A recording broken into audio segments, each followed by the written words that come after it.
Hello students, welcome to this class. Today let us see the last portion of the lesson, Diary of a Nobody. Let's see what happened and what Charles Porter wrote on the 12th of April. Mustard and cress and radishes not come up yet. Left farmerson repairing the scraper, but when I came home, found 3 men working.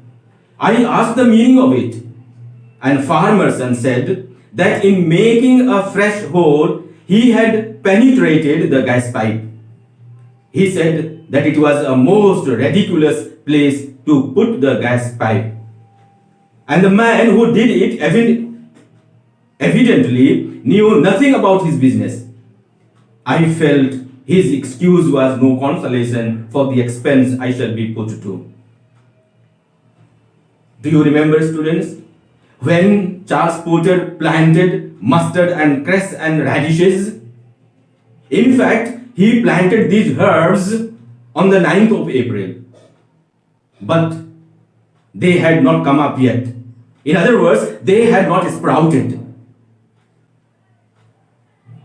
And he writes that he left farmerson, the ironmonger, repairing the scraper and went to town. But when he came back, he found that there were 3 persons working. He was surprised to see them working because Charles Porter had told him that he would do these types of work for Charles Porter. He had said that he usually did not do such menial jobs, but he was ready to do for Charles Porter. But when he came back home from town, he found 3 men working. So naturally he was surprised. Moreover, farmerson said that while making a fresh hole, he put a gas pipe there, which was ridiculous. Ridiculous means deserving to be laughed at, not good.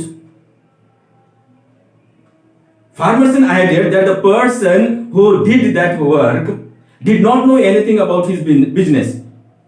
As a result, he put the gas pipe there.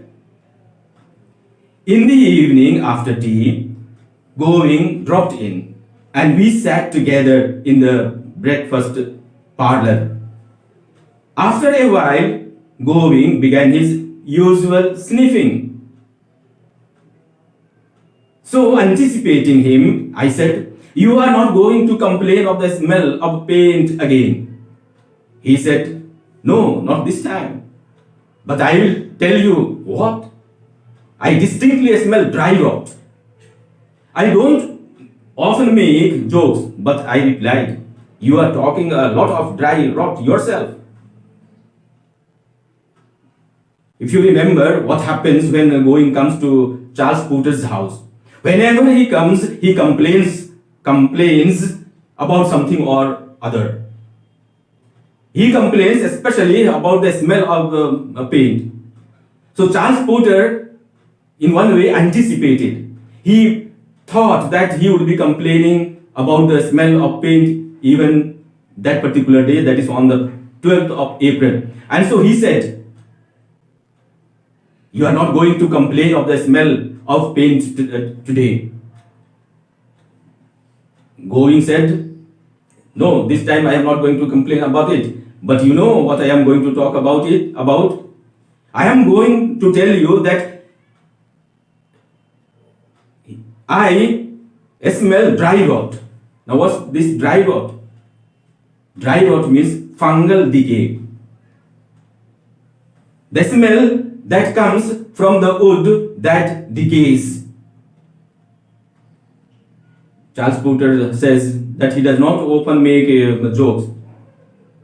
And so he emphatically replied, "You are talking a lot of dry rot yourself. You are talking nonsense. How can you have the smell of dry rot?" I couldn't help roaring at this, and Carrie said that her sides quite ached with laughter. I never was so immensely tickled by anything I have ever said before. I actually woke up twice during the night and laughed till the bed shook. Charles Porter says that he laughed at what he himself said. That is, you are talking a lot of dry rot yourself. So much so that Carrie said that her aches started aching with laughter. Charles Porter says that he had never laughed. He had never been tickled by anything that he himself had said before. But this time he did so.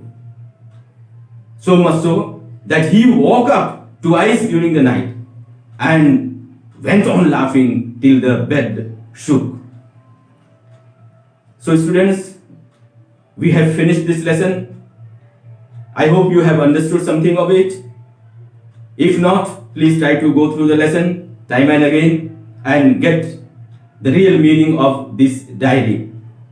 If you go through this diary minutely, you will come across the fact that Charles Porter talks a lot about himself. His comical tendency towards self-importance gives rise to the word Porterism. Porterism means the excessive talking about oneself. That's all. Thank you.